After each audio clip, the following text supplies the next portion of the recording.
Dalam episode sebelumnya, kita telah membahas awal mula dakwah Islam ketika Rasulullah Shallallahu Alaihi Wasallam menerima wahyu pertama di Gua Hira dan mulai berdakwah secara diam-diam kepada kerabat terdekatnya. Dari sinilah perjuangan besar dimulai ketika Rasulullah dan para sahabat menghadapi berbagai tantangan dari kaum Quraisy. Meski mereka dihadapkan pada berbagai ancaman, dakwah Islam terus berkembang perlahan. Di tengah berbagai cobaan itu, sebuah peristiwa agung terjadi pada Rasulullah Shallallahu Alaihi Wasallam. Sebuah perjalanan luar biasa yang dikenal sebagai Isra Mi'raj, di mana beliau menempuh perjalanan malam dari Masjidil Haram ke Masjidil Aqsa, kemudian naik ke langit untuk bertemu dengan Allah. Isra dan Mi'raj adalah salah satu peristiwa paling agung dalam sejarah risalah Nabi Muhammad Shallallahu Alaihi Wasallam. Sebuah perjalanan luar biasa yang melampaui jangkauan akal manusia. Perjalanan ini begitu jauh, menembus dimensi bumi dan langit, sehingga sulit dicerna oleh logika, namun benar-benar terjadi dan dialami oleh Rasulullah. Peristiwa Isra dan Mi'raj diabadikan dalam dua surat berbeda di dalam Al-Quran. Perjalanan Isra, yang merupakan perjalanan dari Masjid Al-Haram ke Masjid Al-Aqsa, disebutkan dalam surat Al-Isra ayat pertama. Maha suci Allah yang telah memperjalankan hambanya, Nabi Muhammad, pada malam hari dari Masjidil Haram ke Masjidil Aqsa, yang telah kami berkahi sekelilingnya, agar kami perlihatkan kepadanya sebagian tanda-tanda kebesaran kami. Sesungguhnya dia maha mendengar lagi maha melihat. Adapun perjalanan Mi'raj, yaitu naiknya Rasulullah ke langit hingga Sidratul Muntaha, dijelaskan dalam surat Al-Najm ayat 13 hingga 18. Dan sungguh, dia, Muhammad, telah melihatnya dalam rupanya yang asli pada waktu yang lain, yaitu di Sidratil Muntaha. Di dekatnya ada surga tempat tinggal. Muhammad melihat Jibril. Ketika Sidratil Muntaha diliputi oleh sesuatu yang meliputinya, penglihatannya, Muhammad tidak menyimpang dari yang dilihatnya itu dan tidak pula melampauinya. Sungguh, dia telah melihat sebagian tanda-tanda kebesaran Tuhannya yang paling besar. Penyebutan kedua peristiwa ini dalam surat yang berbeda seolah memberi isyarat bahwa Isra dan Mi'raj adalah dua mukjizat yang berbeda meski memiliki tujuan yang sama, yakni memperlihatkan kepada Rasulullah sebagian dari tanda-tanda kebesaran Allah Subhanahu wa Ta'ala di langit dan bumi. Isra adalah perjalanan yang tak seorang pun di bumi mampu melakukannya, sementara Mi'raj adalah perjalanan menuju langit yang bahkan para penduduk langit termasuk Jibril tak mampu mencapainya. Disebutkan bahwa Jibril hanya mampu menemani Rasulullah sampai Sidratul Muntaha, sementara perjalanan berikutnya hanya Rasulullah Shallallahu Alaihi Wasallam yang diperkenankan melanjutkan untuk bertemu langsung dengan Allah Subhanahu wa Ta'ala di tempat yang hanya diketahui oleh Allah dan Rasulullah sendiri. Karena keagungan peristiwa ini, Allah Subhanahu wa Ta'ala memulai penjelasan tentang Isra dan Mi'raj dengan ungkapan Subhanallah, yang berarti Maha Suci Allah. Ungkapan ini menunjukkan betapa luar biasa dan menakjubkannya peristiwa ini, di luar jangkauan akal dan logika manusia. Perjalanan ini juga menjadi bukti nyata kemuliaan Nabi Muhammad Shallallahu Alaihi Wasallam sebagai kekasih Allah. Berbeda dengan Nabi Musa alaihi salam, yang harus memohon izin terlebih dahulu untuk bertemu dengan Allah Subhanahu wa Ta'ala, Rasulullah diundang langsung tanpa persiapan apapun.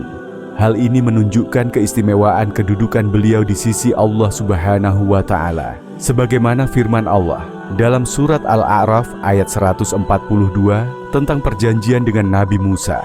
Dan kami telah menjanjikan kepada Musa memberikan Taurat 30 malam, dan kami sempurnakan jumlah malam itu dengan 10 malam lagi. Maka sempurnalah waktu yang telah ditentukan Tuhannya 40 malam. Dan Musa berkata kepada saudaranya, yaitu Harun, gantikanlah aku dalam memimpin kaumku, dan perbaikilah dirimu dan kaummu, dan janganlah engkau mengikuti jalan orang-orang yang berbuat kerusakan. Peristiwa Isra dan Mi'raj bukan sekadar perjalanan biasa. Tujuan utamanya memang menjemput perintah salat 5 waktu, kewajiban suci yang menjadi inti ibadah umat Islam. Namun, di balik itu ada hikmah besar lainnya. Allah Subhanahu wa Ta'ala menghendaki Nabi Muhammad Shallallahu Alaihi Wasallam menyaksikan tanda-tanda kebesarannya di alam semesta, sebagaimana disebutkan dalam firman-Nya, linuriyahu min ayatina, agar kami perlihatkan kepadanya sebagian dari tanda-tanda kebesaran kami. Selain itu, perjalanan ini juga bertujuan menghibur Rasulullah yang sedang dirundung kesedihan mendalam. Kala itu Rasulullah baru saja kehilangan dua sosok yang sangat dicintainya, Khadijah dan Abu Thalib. Khadijah adalah istri tercinta yang setia menemani beliau selama 25 tahun, melewati berbagai masa sulit tanpa pernah mengeluh. Cinta Khadijah kepada Rasulullah Shallallahu Alaihi Wasallam bukan karena harta atau kedudukan, tetapi karena ketulusan dan kesetiaannya yang tidak tergantikan. Selama hidup bersama Khadijah, Rasulullah Shallallahu Alaihi Wasallam tidak pernah berpikir untuk menikah lagi, meskipun saat itu poligami adalah hal yang umum. Khadijah bukanlah wanita muda ketika menikah dengan Rasulullah Shallallahu Alaihi Wasallam. Ia berusia 40 tahun, tetapi justru cinta dan pengorbanannya yang membuat posisinya di hati Rasulullah tak tergantikan. Ketika Khadijah wafat, Jibril datang menyampaikan salam dari Allah Subhanahu wa Ta'ala dan memberikan kabar gembira bahwa Khadijah telah dipersiapkan sebuah istana di surga, tempat di mana ia tak akan lagi merasakan kelelahan dan kesedihan. Berbeda dengan Khadijah, sebagian istri Rasulullah Shallallahu Alaihi Wasallam yang dinikahi setelah wafatnya Khadijah terkadang pernah mengeluh karena keadaan duniawi. Hal ini sampai membuat Allah Subhanahu wa Ta'ala menurunkan teguran dalam surat Al-Ahzab ayat 28. Wahai Nabi, katakanlah kepada istri-istrimu, jika kamu menginginkan kehidupan di dunia dan perhiasannya, kemarilah untuk kuberikan kepadamu mut'ah, dan aku ceraikan kamu dengan cara yang baik. Bahkan, Aisyah yang dikenal sebagai istri tercinta Rasulullah Shallallahu Alaihi Wasallam pernah cemburu ketika beliau sering menyebut nama Khadijah. Rasulullah pun berkata kepadanya, "Dia telah membenarkanku saat semua orang mendustakanku. Dia menolongku dengan harta dan dirinya saat semua orang menjauhiku, dan dia menghiburku di saat aku terasing sendirian." Begitu mendalamnya rasa cinta Rasulullah kepada Khadijah, hingga wajar jika kepergiannya meninggalkan luka yang sangat dalam di hati beliau. Selain Khadijah, Abu Thalib juga adalah sosok yang tak tergantikan dalam hidup Rasulullah Shallallahu Alaihi Wasallam. Sebagai paman dan pelindung beliau, Abu Thalib senantiasa berada di garis depan, membela Rasulullah dari segala ancaman kaum Quraisy. Ketika para pemuka Quraisy datang menawarkan harta dan kekuasaan kepada Rasulullah agar beliau menghentikan dakwahnya, Rasulullah Shallallahu Alaihi Wasallam dengan tegas berkata, "Wahai paman, demi Allah, seandainya mereka meletakkan matahari di tangan kananku dan bulan di tangan kiriku, agar aku meninggalkan tugas ini, niscaya aku tidak akan meninggalkannya sampai Allah memenangkannya atau aku binasa karenanya." Mendengar keteguhan hati Rasulullah, Abu Thalib pun berkata, "Teruskanlah, wahai anakku, aku akan berada di depanmu sebagai pembela. Tidak ada seorang pun yang akan menyakitimu kecuali aku, yang akan menjadi orang pertama mencarinya." Begitulah perlindungan Abu Thalib terhadap Rasulullah. Tak heran, wafatnya Abu Thalib hanya beberapa hari setelah kepergian Khadijah menambah kesedihan Rasulullah. Tahun itu dikenang sebagai Amul Huzn, tahun penuh kesedihan. Di tengah kesedihan mendalam itulah Allah Subhanahu wa Ta'ala menghadirkan perjalanan Isra dan Mi'raj sebagai bentuk kasih sayang dan hiburan bagi Rasulullah. Sebuah pertemuan agung dengan Allah Subhanahu wa Ta'ala yang menjadi bukti nyata bahwa beliau adalah makhluk terbaik dan kekasih Allah yang selalu berada dalam naungannya. Perjalanan luar biasa ini bukan sekadar bukti keagungan Allah, tetapi juga bukti bahwa Allah tidak pernah meninggalkan Rasul-Nya, bahkan di saat dunia seolah meninggalkannya. Diriwayatkan bahwa pada malam yang penuh keagungan, saat terjadinya peristiwa Isra dan Mi'raj, Nabi Muhammad Shallallahu Alaihi Wasallam sedang beristirahat di Masjid Al-Haram, diapit oleh dua pamannya, Hamzah dan Ja'far. Di tengah keheningan malam, datanglah malaikat Jibril dan Mikail. Mereka membangunkan Rasulullah Shallallahu Alaihi Wasallam dengan penuh kelembutan, lalu mengangkat beliau dan membaringkannya di dekat sumur Zam-Zam. Di sana, Jibril dengan izin Allah membelah dada Rasulullah Shallallahu Alaihi Wasallam dan mengeluarkan hatinya. Kemudian, Mikail membawa 3 bejana berisi air Zam-Zam yang jernih dan suci. Dengan air itu, hati Rasulullah Shallallahu Alaihi Wasallam dibersihkan dari segala kotoran rohani. Setiap penyakit hati diangkat, termasuk kantong hitam, al-alaqat al-sauda, yang menurut riwayat merupakan sarang setan dalam hati manusia. Maka sejak saat itu, tidak ada satupun setan yang mampu menggoda atau mempengaruhi beliau. Riwayat menyebutkan bahwa pembersihan hati Rasulullah Shallallahu Alaihi Wasallam telah terjadi sebanyak 3 kali dalam hidupnya. Pertama, saat beliau masih kecil, sekitar usia 4 tahun, ketika diasuh oleh Halimah. Saat itu, ketika beliau tengah bermain di belakang rumah bersama teman-teman sebaya, malaikat Jibril dan Mikail datang, mengambil beliau, lalu membedah dan membersihkan dadanya. Kedua, menjelang turunnya wahyu pertama di Gua Hira, dada beliau kembali dibedah dan hatinya disucikan. Ketiga, pada malam Isra dan Mi'raj, hati beliau dibersihkan sekali lagi sebagai persiapan untuk bertemu dengan Allah Subhanahu wa Ta'ala di Sidratul Muntaha. Pembersihan hati Rasulullah Shallallahu Alaihi Wasallam sebelum diperjalankan ke hadirat Allah adalah sebuah pengajaran bagi umat manusia. Ia mengajarkan bahwa setiap muslim yang ingin mendekatkan diri kepada Allah Subhanahu wa Ta'ala harus terlebih dahulu mensucikan diri, baik secara lahir maupun batin. Allah adalah zat yang maha suci, dan hanya yang suci yang dapat mendekat kepadanya. Allah Subhanahu wa Ta'ala menegaskan hal ini dalam firman-Nya yang termaktub dalam surat Fathir ayat ke-10. Siapa yang menghendaki kemuliaan, ketahuilah, kemuliaan itu semuanya milik Allah. Kepadanya lah akan naik perkataan-perkataan yang baik dan amal saleh akan diangkatnya. Adapun orang-orang yang merencanakan kejahatan akan mendapat azab yang sangat keras dan rencana jahat mereka akan hancur. Setelah hati Rasulullah Shallallahu Alaihi Wasallam dicuci bersih dengan air Zam-Zam, Jibril memasukkan ke dalamnya 4 hal yang sangat mulia: hilman, kesantunan; ilman, ilmu; yakinan, keyakinan; dan islaman, ketundukan. Itulah sebabnya Rasulullah Shallallahu Alaihi Wasallam menjadi manusia yang paling santun, paling berilmu, paling yakin, dan paling tunduk kepada Allah Subhanahu wa Ta'ala. Kesempurnaan sifat-sifat ini menjadikan beliau sosok yang tidak hanya dicintai manusia, tetapi juga makhluk-makhluk langit. Peristiwa agung ini diabadikan dalam firman Allah Subhanahu wa Ta'ala dalam surat Al-Insyirah ayat 1. Bukankah kami telah melapangkan dadamu, Nabi Muhammad?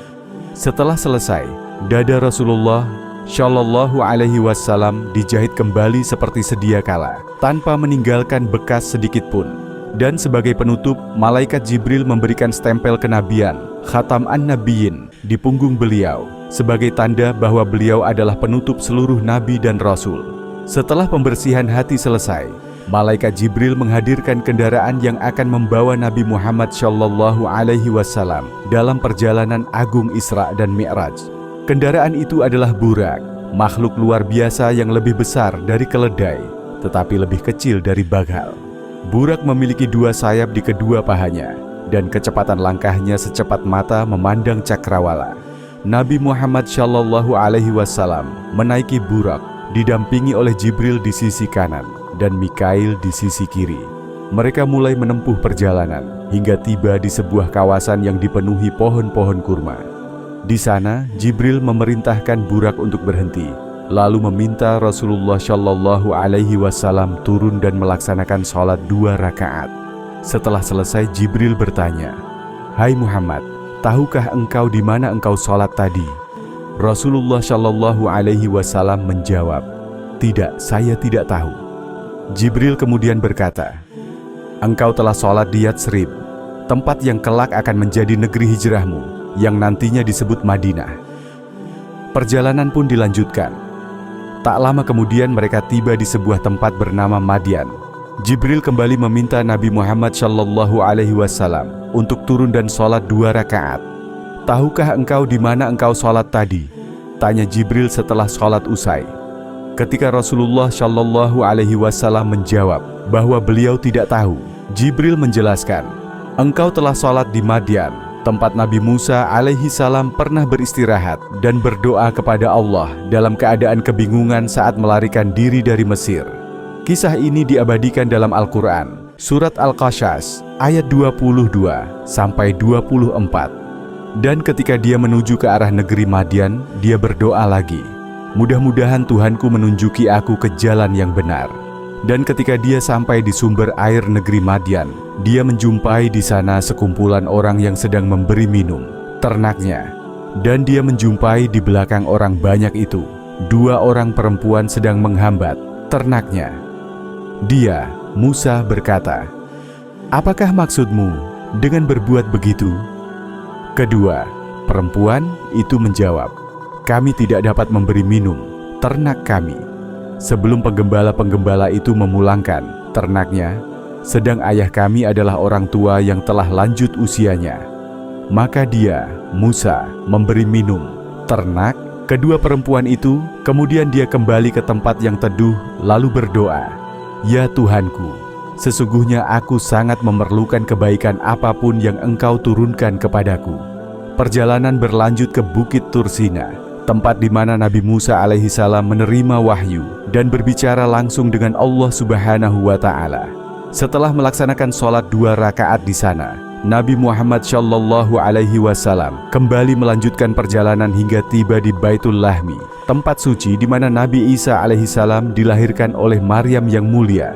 Di sana, Rasulullah Shallallahu Alaihi Wasallam juga melaksanakan sholat 2 rakaat.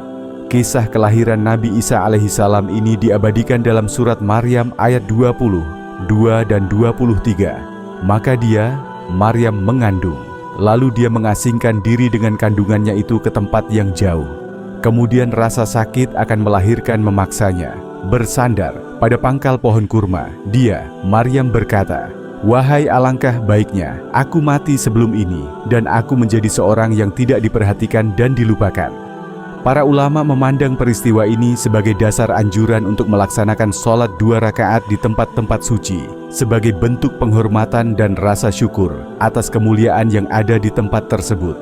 Dalam perjalanan selanjutnya, tiba-tiba dari kejauhan Nabi Muhammad Shallallahu Alaihi Wasallam melihat kobaran api besar menjulang tinggi seperti obor di tengah kegelapan malam. Dengan rasa penasaran, beliau bertanya kepada Jibril, "Hai Jibril, apa gerangan api itu?" Jibril menjawab, "Itulah api dari jin ifrit yang gemar mengganggu manusia. Aku akan mengajarkanmu sebuah doa yang dapat memadamkan api itu." Kemudian Jibril mengajarkan kepada Nabi Muhammad Shallallahu Alaihi Wasallam sebuah doa perlindungan. "Aku berlindung dengan kekuasaan Allah yang Maha Mulia, dengan kalimat-kalimat Allah yang sempurna, dari segala kejahatan yang turun dari langit dan kejahatan yang naik kepadanya, dari kejahatan yang masuk ke dalam bumi dan kejahatan yang keluar darinya." Dalam perjalanan spiritualnya yang luar biasa, Nabi Muhammad Shallallahu Alaihi Wasallam bersama malaikat Jibril menyaksikan berbagai peristiwa penuh makna dan hikmah. Nabi Muhammad Shallallahu Alaihi Wasallam melewati sekelompok orang yang tampak sibuk menanam padi. Anehnya, setiap kali mereka menanam, padi yang di belakang mereka segera tumbuh dan siap dipanen. Mereka terus memanen tanpa henti karena padi itu selalu tumbuh kembali seketika. Pemandangan ini membuat Nabi bertanya kepada Jibril, "Siapakah mereka?" Jibril menjawab, "Mereka adalah umatmu yang gemar berbuat baik. Amal mereka dilipat gandakan pahalanya oleh Allah hingga 700 kali lipat, seperti yang dijanjikan Allah dalam surat Al-Baqarah ayat 261. Perumpamaan orang-orang yang menginfakkan hartanya di jalan Allah adalah seperti orang-orang yang menabur sebutir biji benih yang menumbuhkan 7 tangkai. Pada setiap tangkai ada 100 biji. Allah melipat gandakan pahala bagi siapa yang Dia kehendaki. Allah Maha Luas lagi Maha Mengetahui." Tidak lama kemudian, Nabi melihat sekelompok orang yang kepalanya dipukul dengan batu hingga pecah, tetapi setiap kali hancur, kepala mereka pulih kembali untuk kemudian dipukul lagi. Mereka terus mengulangi siksa itu tanpa akhir. Nabi bertanya, "Siapakah mereka, wahai Jibril?" Jibril menjawab, "Mereka adalah umatmu yang malas mengerjakan sholat wajib, seperti yang disebutkan dalam surat Maryam ayat 59, tentang mereka yang menyia-nyiakan sholat dan mengikuti hawa nafsu." Lalu Nabi melihat orang-orang yang dubur dan kemaluan mereka disumbat, perut mereka membengkak seperti unta. Mereka memakan buah berduri dan batu bara panas. Nabi bertanya, dan Jibril menjawab, "Mereka adalah umatmu yang enggan mengeluarkan sedekah Mereka hanya memikirkan harta yang masuk ke kantong mereka tanpa mau berbagi. Allah mengecam mereka dalam surat Al-Taubah ayat 34-35 bahwa pada hari kiamat, emas dan perak yang mereka timbun akan dipanaskan dan digunakan untuk membakar tubuh mereka sebagai balasan atas keserakahan mereka. Jadi selanjutnya, Nabi melihat suatu kaum yang di hadapannya ada dua jenis daging. Daging matang yang harum dan lezat, serta daging busuk yang berbau busuk penuh ulat. Anehnya, mereka lebih memilih daging busuk itu daripada daging yang matang. Nabi bertanya, dan Jibril menjawab, mereka adalah umatmu yang memiliki pasangan halal, tetapi mereka tetap mencari kenikmatan dari hubungan haram. Rasulullah Shallallahu Alaihi Wasallam pernah bersabda bahwa pezina akan disiksa di dalam tungku api, sebagaimana disebutkan dalam hadis riwayat Bukhari. Kemudian Nabi melihat seorang laki-laki yang terus-menerus memukul wajahnya sendiri hingga berdarah. Nabi bertanya, dan Jibril menjelaskan bahwa itu adalah perumpamaan umat yang mengkhianati amanah. Allah memuji orang-orang yang menjaga amanah dalam surat Al-Mu'minun ayat 8-11 sebagai penghuni surga Firdaus yang kekal. Di tempat lain, Nabi melihat seorang laki-laki yang berjalan dengan sombong, mengenakan pakaian panjang yang menyapu tanah, seolah-olah meremehkan orang di sekitarnya. Nabi bertanya, dan Jibril menjawab, itu adalah orang yang sombong, yang Allah benci sebagaimana dalam surat Luqman ayat 18. Nabi kemudian menyaksikan orang-orang yang lidahnya dipotong berulang kali. Meski kesakitan, lidah mereka selalu tumbuh kembali, dan siksa itu terus berlanjut. Jibril menjelaskan, mereka adalah umatmu yang gemar berdusta dan menyebarkan fitnah. Allah memperingatkan dalam surat Al-Hujurat ayat 6, agar setiap berita diperiksa sebelum disebarkan. Nabi juga melihat sekelompok orang dengan kuku dari tembaga yang tajam. Mereka mencakar wajah dan dada mereka sendiri hingga berdarah. Jibril menjelaskan bahwa mereka adalah orang-orang yang suka menggunjing, seperti diingatkan Allah dalam surat Al-Hujurat ayat 12, bahwa menggunjing itu seperti memakan daging saudaranya sendiri yang telah mati. Selanjutnya, Nabi melihat seekor sapi besar keluar dari celah batu kecil. Ketika sapi itu ingin kembali masuk, ia tidak bisa karena badannya terlalu besar. Jibril menjelaskan, ini adalah perumpamaan orang yang mengucapkan sesuatu tanpa berpikir panjang, kemudian menyesal tetapi tidak bisa menarik kembali ucapannya yang telah tersebar. Allah memperingatkan dalam surat An-Nisa ayat 114 untuk berhati-hati dalam berbicara. Dalam perjalanan berikutnya, Nabi mendengar panggilan dari kanan dan kiri, tetapi Jibril melarangnya menoleh. Jibril menjelaskan bahwa itu adalah seruan dari pendakwah Yahudi dan Nasrani. Kemudian Nabi melihat seorang wanita cantik berhias gemerlap, tetapi Jibril memperingatkan bahwa wanita itu adalah perumpamaan dunia dan segala godaannya. Akhirnya, Nabi melihat seorang lelaki tua yang renta dan hampir bungkuk. Jibril menjelaskan, ini adalah perumpamaan umur dunia yang telah mendekati akhir. Tidak lama kemudian, sampailah Nabi Muhammad SAW bersama Jibril dan Mikail di Masjid Al-Aqsa. Nabi Muhammad SAW bersama Jibril masuk dari pintu Yamani. Setelah turun di depan pintu Masjid Al-Aqsa, Jibril mengikatkan burak di sebuah batu, tempat para nabi sebelumnya juga pernah mengikatkan burak ini. Setelah masuk ke dalam masjid, Nabi Muhammad dan Jibril melaksanakan sholat 2 rakaat. Setelah selesai sholat, tiba-tiba Nabi Muhammad SAW melihat manusia sudah banyak berkumpul di dalam masjid. Nabi Muhammad SAW tidak mengetahui bahwa yang berkumpul bersamanya di Masjid Al-Aqsa saat itu adalah para nabi sebelumnya. Maka tiba-tiba azan berkumandang, dan mereka pun berdiri bersyaf sambil menunggu siapa yang akan menjadi imam mereka. Jibril pun mengambil tangan Nabi Muhammad SAW dan membawanya ke depan untuk menjadi imam. Maka Nabi Muhammad SAW memimpin para nabi sholat 2 rakaat. Setelah selesai sholat 2 rakaat, Jibril bertanya kepada Nabi Muhammad SAW, "Hai Muhammad, tahukah engkau siapa yang sholat di belakangmu?" Rasulullah SAW menjawab, "Tidak tahu." Jibril menjelaskan bahwa yang sholat di belakangnya adalah para nabi dan rasul terdahulu. Semua nabi dan rasul itu kemudian memuji Tuhannya dengan pujian yang sangat indah. Nabi Muhammad SAW berkata, Kalian semua telah memuji Tuhan kalian dengan pujian yang sangat indah. Maka aku juga ingin memuji Tuhan saya dengan pujian yang indah pula.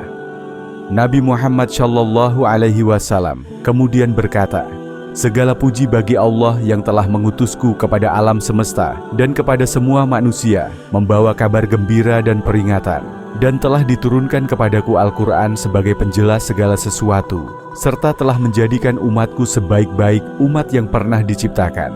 Dia telah menjadikan umatku sebagai umat pertengahan, melapangkan dadaku, mengangkatkan beban beratku, meninggikan namaku, dan menjadikanku sebagai penutup seluruh nabi.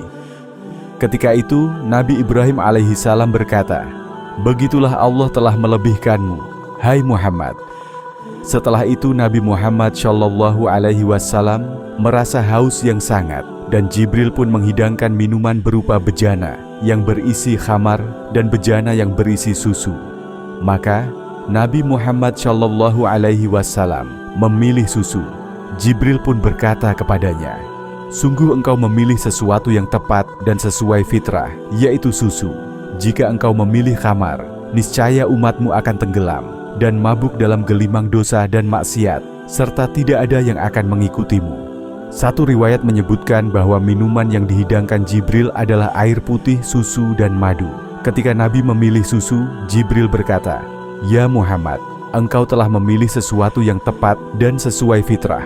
Sampai di sini maka berakhirlah perjalanan Isra, dan akan segera dimulai perjalanan Mi'raj, yaitu naik ke langit untuk menemui Tuhan. Maka didatangkanlah tangga Mi'raj yang digunakan oleh arwah anak Adam yang saleh menuju langit.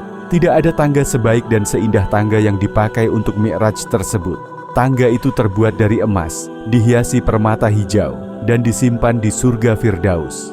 Maka naiklah Nabi Muhammad Shallallahu Alaihi Wasallam didampingi Jibril dan Mikail ke langit untuk menghadap Tuhan. Dalam perjalanan Mi'raj ini, pertama Nabi sampai di pintu langit dunia, atau disebut langit pertama. Di sana terdapat penjaga pintu langit pertama yang bernama Ismail. Di bawah komandonya terdapat 70.000 malaikat, dan masing-masing dari 70.000 malaikat yang langsung di bawah komando Ismail ini juga memimpin 70.000 malaikat lainnya. Malaikat Ismail ini berada di antara langit dan bumi, dan dia tidak pernah turun ke bumi kecuali hanya pada hari diwafatkannya Rasulullah Shallallahu Alaihi Wasallam. Jibril meminta malaikat penjaga pintu langit pertama tersebut untuk membuka pintu. Malaikat penjaga itu bertanya, siapa yang mengetuk pintu langit? Jibril menjawab, saya Jibril. Malaikat penjaga kembali bertanya, siapa yang bersamamu? Jibril menjawab, Muhammad. Malaikat penjaga kembali bertanya, apakah dia diutus untuk naik ke langit? Jibril menjawab, ya, dia diutus ke sini. Maka malaikat pun membuka pintu langit pertama, dan mereka menyambut Nabi Muhammad Shallallahu Alaihi Wasallam dengan ucapan, selamat datang, Allah Subhanahu Wa Ta'ala telah memuliakannya. Sebaik-baik saudara, sebaik-baik khalifah, dan sebaik-baik tamu yang datang. Setelah berada di langit pertama, Nabi Muhammad Shallallahu Alaihi Wasallam melihat Nabi Adam alaihi salam, nenek moyang manusia. Ketika itu, Nabi Muhammad Shallallahu Alaihi Wasallam belum tahu bahwa orang yang dia lihat adalah Nabi Adam alaihi salam. Nabi Muhammad Shallallahu Alaihi Wasallam melihat bahwa di hadapan Adam dihadapkan ruh para nabi dan pengikutnya dari manusia yang beriman. Maka Nabi Adam berkata, ruh yang baik dan jiwa yang baik, letakkanlah ia di Iliyin, surga yang tinggi. Kemudian dihadapkan pula kepadanya ruh anak cucunya dari manusia yang kafir. Maka dia berkata, ruh yang buruk dan jiwa yang buruk, jadikanlah tempatnya di Sijin, dasar neraka. Di sebelah kanan Nabi Adam terdapat pintu yang terbuka dan terlihat hitam. Dari pintu itu keluar aroma yang wangi. Di sebelah kiri juga terlihat pintu yang terbuka dan terlihat hitam, mengeluarkan aroma yang busuk. Ketika Nabi Adam alaihi salam melihat ke sebelah kanan, dia bahagia dan tersenyum. Namun, bila melihat ke sebelah kiri, dia kecut dan bersedih. Nabi Muhammad Shallallahu Alaihi Wasallam kemudian mengucapkan salam kepada Adam alaihi salam, dan Adam pun menjawab salamnya dengan berkata, selamat datang wahai anak yang syalih dan nabi yang syalih. Setelah itu, Nabi Muhammad Shallallahu Alaihi Wasallam bertanya kepada Jibril tentang siapa sosok yang baru dia temui. Jibril menjelaskan bahwa orang yang baru dia temui adalah nenek moyang manusia, Nabi Adam. Jibril kembali melanjutkan penjelasannya bahwa kumpulan hitam yang terlihat itu adalah anak cucunya dari manusia. Pintu di sebelah kanannya adalah pintu surga. Oleh karena itulah, ketika dia melihat ke sebelah kanan, dia senang dan tersenyum melihat anak cucunya yang masuk surga. Adapun pintu di sebelah kirinya adalah pintu neraka. Oleh karena itu, dia sedih dan menangis ketika melihat ke sana karena menyaksikan anak cucunya yang masuk ke dalam neraka. Selanjutnya, Nabi Muhammad Shallallahu Alaihi Wasallam terus naik hingga sampai di pintu langit kedua. Sampai di pintu langit, malaikat Jibril kembali meminta kepada penjaganya untuk membukakan pintu. Sebelum pintu dibukakan, malaikat penjaga kembali bertanya, sama seperti pertanyaan malaikat yang menjaga pintu langit pertama. Jibril pun menjawab sama seperti jawaban yang diberikan kepada malaikat penjaga langit pertama. Setelah pintu langit kedua dibuka, para malaikat penjaga kembali menyampaikan sambutan yang sama, seperti ucapan selamat datang yang disampaikan malaikat penjaga pintu langit pertama. Di langit kedua ini, Nabi Muhammad Shallallahu Alaihi Wasallam bertemu dengan Nabi Isa alaihi salam dan Nabi Yahya alaihi salam. Keduanya sangat mirip dari segi penampilan, termasuk pakaian dan rambut mereka. Walaupun disebutkan bahwa Nabi Isa alaihi salam secara fisik lebih gagah dibandingkan Nabi Yahya alaihi salam, kulit Nabi Isa alaihi salam digambarkan agak kemerahan. Mereka didampingi oleh umat dan pengikut masing-masing.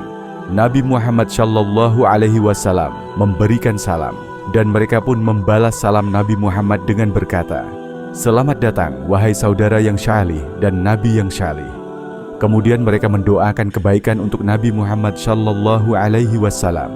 Berikutnya Nabi Muhammad Shallallahu Alaihi Wasallam naik hingga sampai di langit ketiga.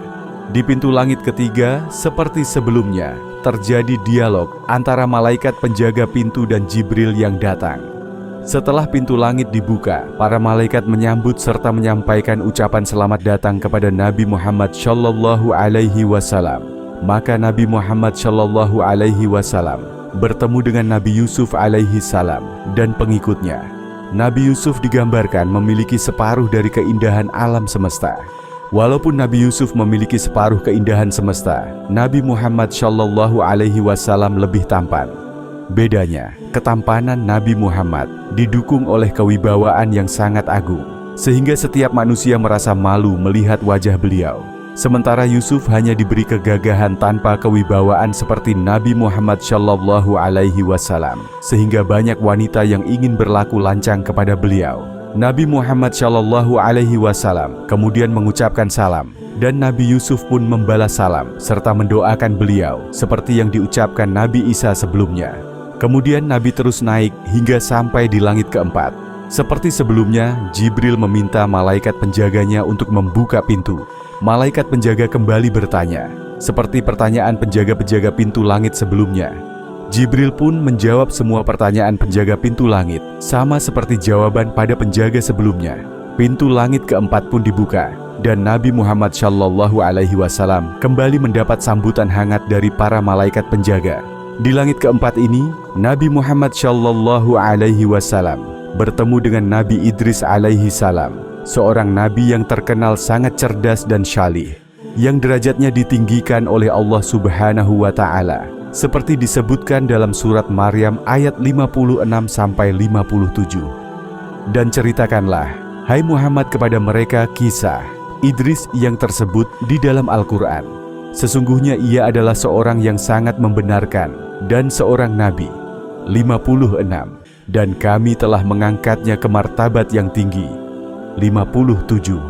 Nabi Muhammad Shallallahu Alaihi Wasallam mengucapkan salam kepadanya, dan Nabi Idris membalas salam. Rasulullah Shallallahu Alaihi Wasallam sama seperti salam yang disampaikan para nabi sebelumnya. Selanjutnya, Nabi terus naik hingga sampai di langit kelima, dan kembali terjadi dialog antara Jibril dan penjaganya sebelum pintu dibukakan. Setelah pintu terbuka dan para malaikat menyampaikan sambutannya, Nabi Muhammad Shallallahu Alaihi Wasallam bertemu dengan Nabi Harun alaihi salam. Nabi Muhammad Shallallahu alaihi wasallam melihat jenggot Nabi Harun separuhnya putih dan separuhnya hitam. Konon kisahnya, jenggot Nabi Harun yang putih itu adalah akibat genggaman Nabi Musa alaihi salam yang kesal kepadanya karena membiarkan umatnya, Bani Israel, berbuat musyrik ketika Nabi Harun disuruh menjaga mereka karena Musa harus pergi bermunajat selama 40 hari. Salah satunya dikisahkan Allah Subhanahu wa Ta'ala dalam surat Taha ayat 94. Artinya, Harun menjawab, "Hai putra ibuku, janganlah kamu pegang janggutku dan jangan pula kepalaku. Sesungguhnya aku khawatir bahwa kamu akan berkata kepadaku, kamu telah memecah antara Bani Israel dan kamu tidak memelihara amanahku." Setelah saling mengucapkan dan membalas salam dengan Nabi Harun alaihi salam, sama seperti dengan para nabi sebelumnya, Nabi Muhammad Shallallahu alaihi wasallam kembali naik hingga sampai di langit ke-6. Setelah pintu langit dibuka melalui proses seperti telah dijelaskan, Nabi Muhammad Shallallahu alaihi wasallam bertemu dengan Nabi Musa alaihi salam bersama kaumnya. Nabi Muhammad Shallallahu alaihi wasallam melihat pengikut Nabi Musa sangat banyak sehingga hampir menutupi ufuk.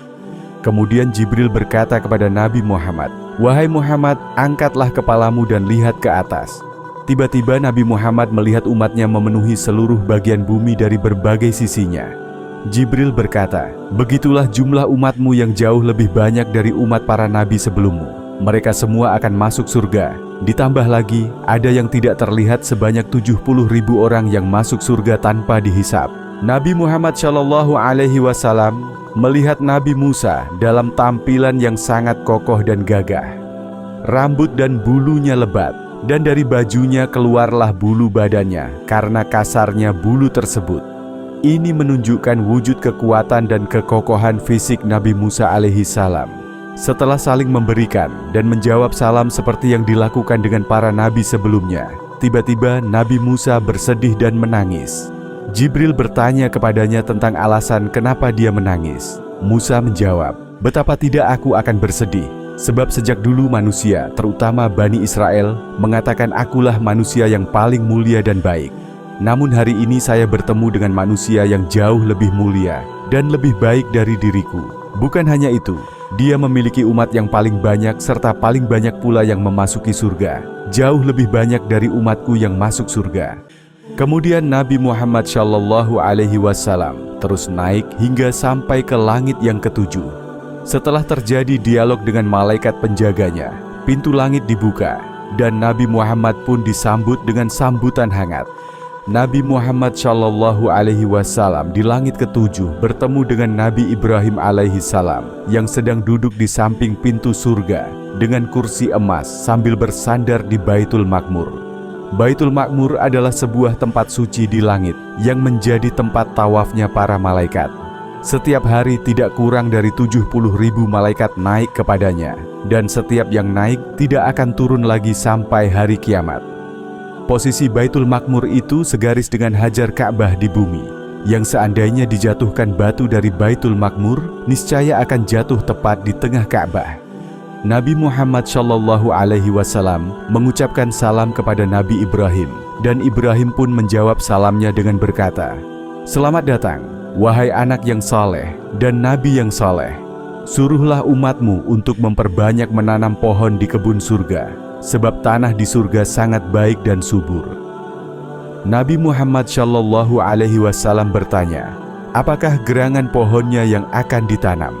Ibrahim menjawab, "Suruhlah umatmu memperbanyak membaca La haula wa la quwata illa billahi aliyil azim." Rasulullah Shallallahu alaihi wasallam kemudian melihat ada dua kelompok.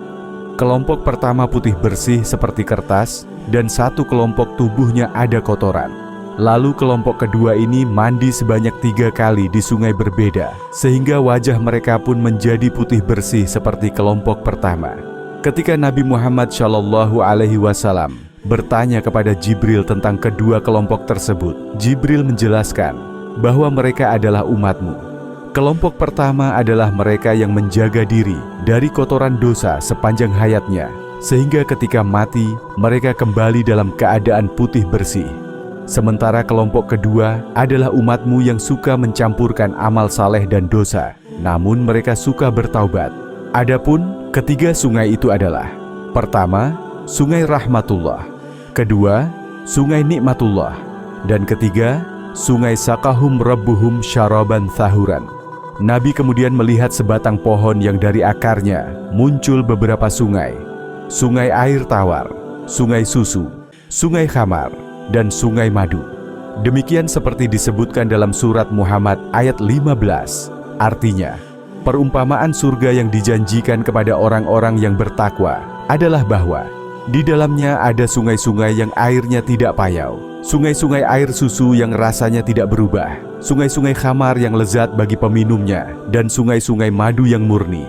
Di dalamnya mereka memperoleh segala macam buah dan ampunan dari Tuhan mereka. Apakah orang yang memperoleh kenikmatan surga sama dengan orang yang kekal dalam neraka dan diberi minuman dengan air yang mendidih sehingga usus mereka terpotong-potong? Nabi Muhammad Shallallahu Alaihi Wasallam kemudian diajak menyusuri surga dengan segala keindahan dan kenikmatan yang tidak pernah bisa dilihat mata dan tergores di hati makhluk. Di pintu surga, Nabi Muhammad Shallallahu Alaihi Wasallam melihat tulisan al-syadaqatu bi asyri amsalihha wa al-qird bit samaniyata asyara. Syadaqah pahalanya 10 kali lipat dan meminjamkan pahalanya 18 kali lipat. Rasulullah Shallallahu Alaihi Wasallam bertanya, "Kenapa meminjam lebih banyak pahalanya?" Jibril menjawab, "Seorang yang diberi belum tentu dia butuh, namun seseorang yang dipinjamkan pasti karena dia sangat membutuhkannya." Nabi menyaksikan surga dengan berbagai macam buahnya, pasirnya dari permata hijau, dan tanahnya yang harum dari aroma kasturi. Dari surga, kemudian Nabi Muhammad Shallallahu Alaihi Wasallam diajak ke neraka untuk melihat bagaimana pula kondisi neraka dengan segala azabnya. Nabi Muhammad melihat malaikat-malaikat penjaganya yang sangat kasar dan bengis. Mereka sejak awal diciptakan tidak pernah tersenyum sekalipun, kecuali saat kedatangan Rasulullah Shallallahu Alaihi Wasallam pada malam itu. Nabi Muhammad juga melihat sebagian azab yang diterima manusia di dalamnya. Setelah Nabi Muhammad menyampaikan salam kepada penjaga neraka dan mereka menjawabnya, maka pintu neraka kembali ditutup dan tidak dibuka kecuali ketika calon penghuninya datang untuk memasukinya setelah hari perhitungan selesai. Jibril kemudian membawa Nabi Muhammad kembali naik hingga sampai di Sidratul Muntaha.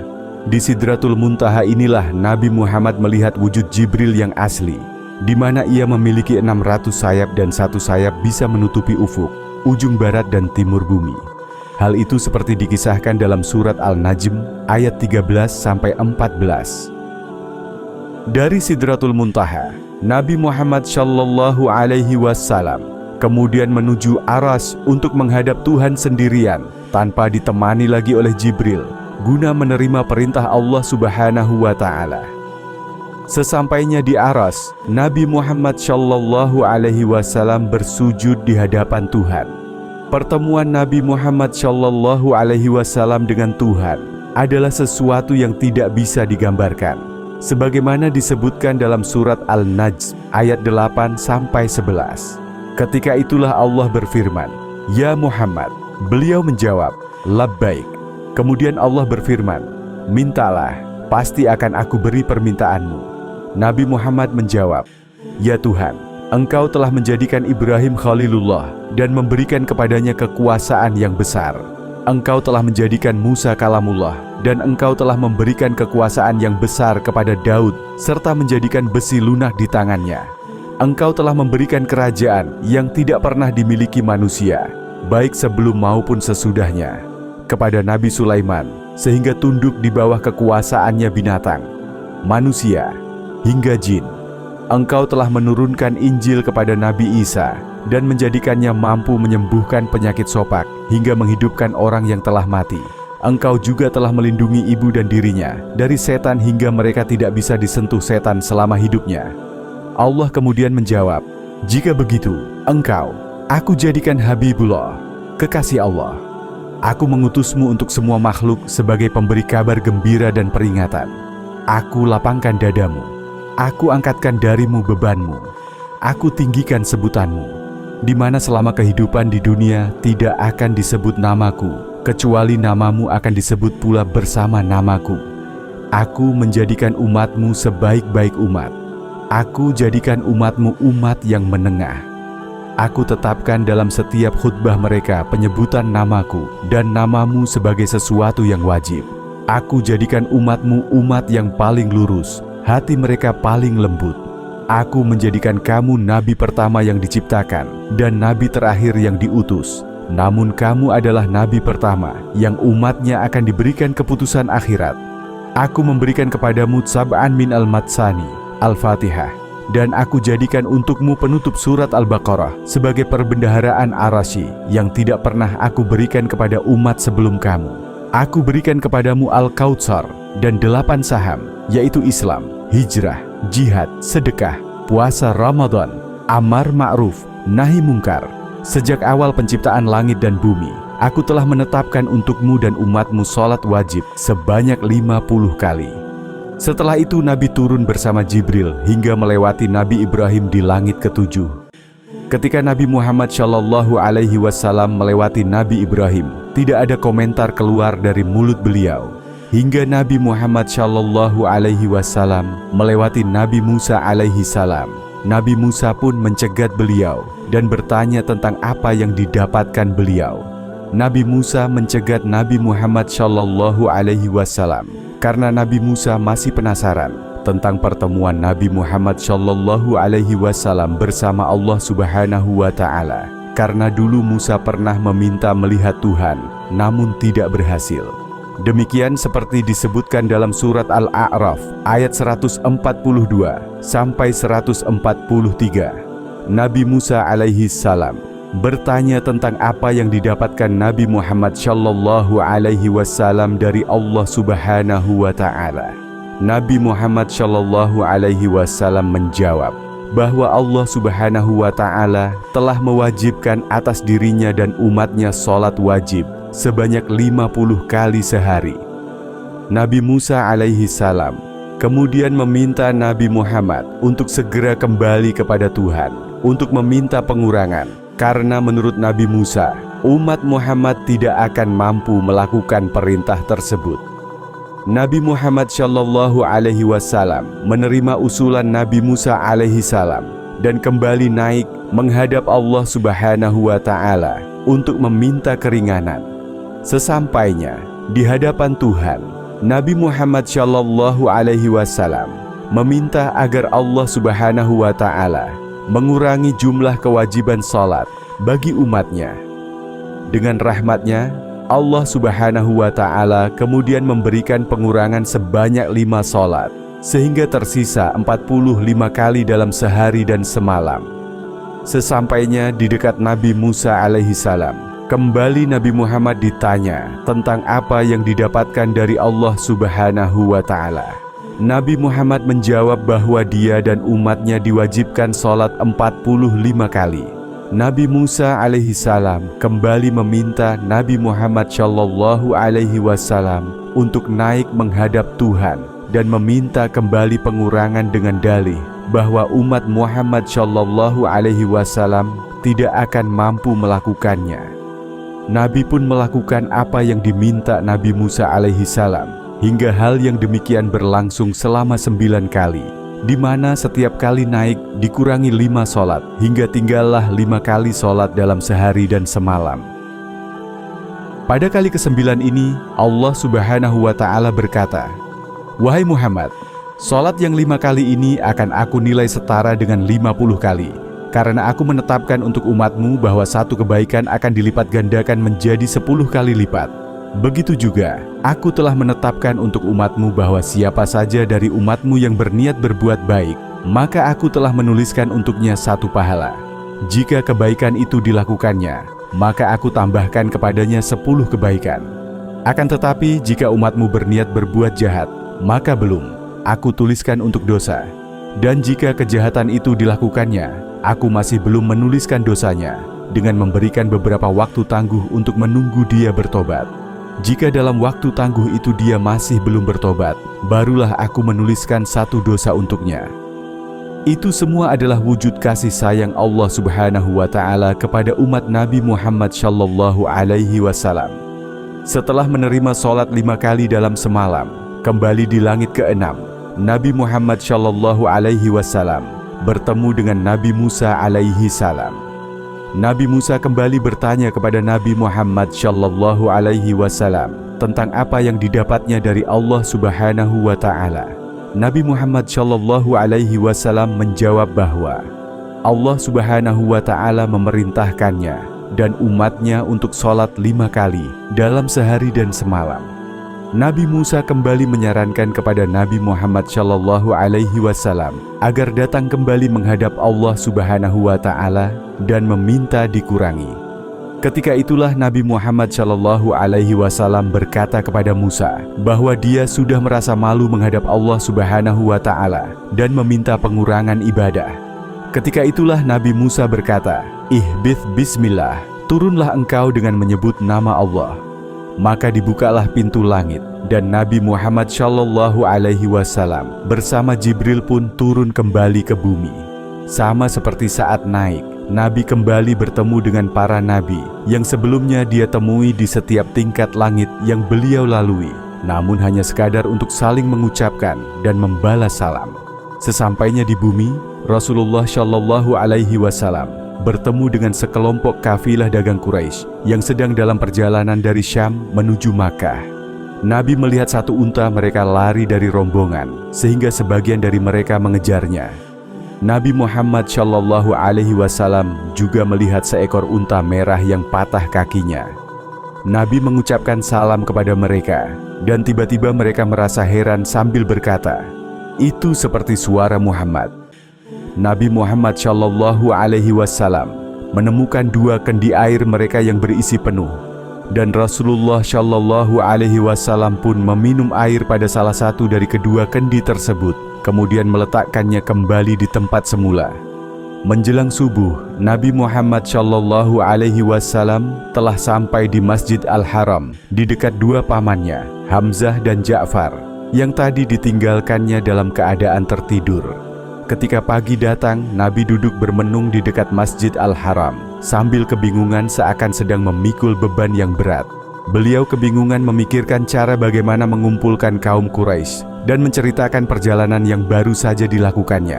Rasulullah Shallallahu Alaihi Wasallam juga ragu apakah mereka akan menerima dan membenarkan cerita perjalanannya. Ketika itulah datang Abu Jahal bertanya kepada beliau, "Ya Muhammad, saya melihat engkau seakan memikul beban yang sangat berat. Adakah sesuatu beban yang memberatkan hatimu?" Nabi Muhammad Shallallahu Alaihi Wasallam menjawab, "Betul, wahai paman. Saya tadi malam diperjalankan Allah Subhanahu wa Ta'ala dari Masjid Al-Haram ke Baitul Maqdis, dan dari Baitul Maqdis saya diajak berjalan naik hingga langit ke-7 dan Sidratul Muntaha. Perjalanan itu saya lakukan dalam waktu kurang dari 1 malam." Abu Jahal melihat ini sebagai kesempatan emas untuk mempermalukan Nabi Muhammad Shallallahu Alaihi Wasallam.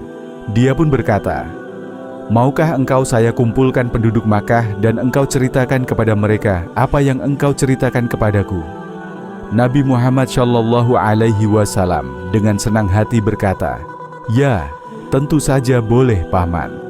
Maka Abu Jahal segera mengumpulkan penduduk Makkah untuk mendengarkan cerita Nabi Muhammad melakukan perjalanan yang tidak masuk akal dengan tujuan mengolok-olok Nabi Muhammad Shallallahu Alaihi Wasallam.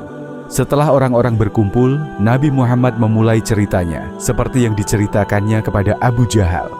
Mendengar cerita Nabi Muhammad Shallallahu Alaihi Wasallam yang melakukan perjalanan dari Makkah ke Palestina dan ke langit hingga Sidratul Muntaha, serta kembali lagi ke bumi, hanya dalam waktu yang singkat, semua tertawa dan mengolok Nabi Muhammad Shallallahu Alaihi Wasallam.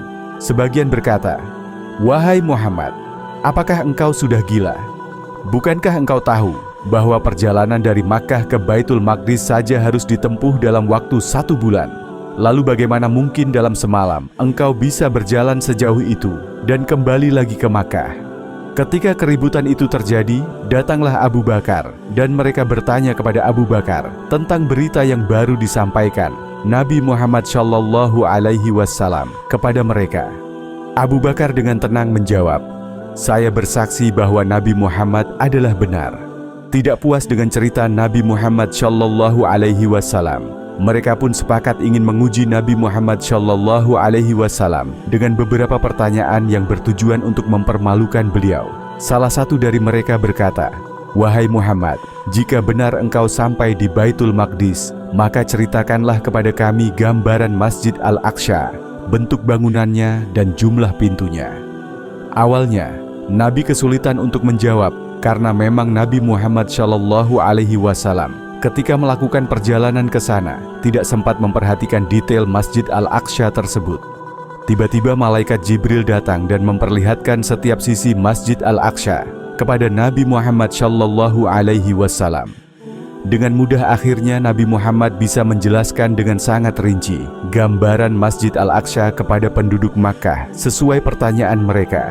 Ternyata jawaban Rasulullah Shallallahu Alaihi Wasallam tidak membuat mereka percaya begitu saja, dan mereka pun meminta bukti lain. Salah satunya bertanya lagi, "Jika memang engkau dari Palestina, pastilah engkau bertemu dengan kafilah dagang yang sedang menuju Makkah. Coba Anda jelaskan keadaan mereka kepada kami." Nabi Muhammad Shallallahu Alaihi Wasallam menjawab, "Ya, saya memang berpapasan dengan mereka. Saya melihat salah satu unta mereka lari dan keluar dari rombongan, dan mereka pun mengejarnya. Salah satu unta mereka yang berwarna merah patah kakinya. Saat mereka beristirahat dan meletakkan kendi air minum mereka di tanah, salah satunya saya minum, dan saya letakkan kembali di tempat semula." Mereka bertanya, "Hai Muhammad, kira-kira kapan mereka akan sampai di Makkah?" Nabi Muhammad Shallallahu Alaihi Wasallam menjawab, "Mereka akan masuk kota Makkah pada hari Rabu." Penduduk Makkah pun menunggu kedatangan kafilah tersebut untuk membuktikan kebenaran cerita Nabi Muhammad Shallallahu Alaihi Wasallam tentang mereka. Sore hari Rabu ternyata mereka belum juga memasuki kota Makkah. Di saat itulah Allah Subhanahu wa Ta'ala kemudian menahan matahari untuk terbenam, sehingga siang lebih lama sampai 1 jam. Sore hari Rabu itu, kafilah dagang yang diceritakan memasuki kota Makkah. Mereka pun ditanya apa yang terjadi dalam perjalanan menuju Makkah dari Palestina. Mereka menceritakan sama seperti cerita Nabi Muhammad, di mana salah satu unta mereka lari dan memisahkan diri, lalu mereka mengejarnya. Unta mereka yang merah kakinya patah, serta salah satu kendi air minum mereka yang ketika diletakkan penuh tiba-tiba menjadi kosong. Mereka pun bercerita, sepertinya ada suara Muhammad malam itu yang mengucapkan salam kepada mereka. Mendengar cerita kafilah ini yang sangat sesuai dengan cerita Nabi Muhammad tentang mereka, beramai-ramai mereka berkata bahwa ini adalah salah satu bentuk sihirnya Muhammad. Begitulah, kaum Quraisy masih belum bisa menerima kebenaran yang disampaikan Nabi Muhammad Shallallahu Alaihi Wasallam kepada mereka, sekalipun dengan bukti yang kuat dan tidak terbantahkan. Bahkan, sebagian yang sudah beriman menjadi murtad karena sulit menerima cerita yang disampaikan Rasulullah Shallallahu Alaihi Wasallam. Sehingga wajar Allah mengatakan bahwa peristiwa tersebut adalah ujian iman bagi manusia, seperti disebutkan dalam surat Al-Isra ayat 60. Namun demikian, ketika mereka beramai-ramai bertanya kepada Abu Bakar tentang apa yang diceritakan Nabi Muhammad Shallallahu Alaihi Wasallam kepada mereka, Abu Bakar dengan lantang menjawab, "Saya percaya semua yang dikatakan Muhammad, bahkan lebih dari itu pun saya percaya." Demikianlah Abu Bakar yang menerima secara mutlak semua yang diceritakan Rasulullah Shallallahu Alaihi Wasallam tentang perjalanan yang maha dahsyat ini, sekalipun menurut ukuran akal tidak logis, karena dia menerimanya dengan keimanannya.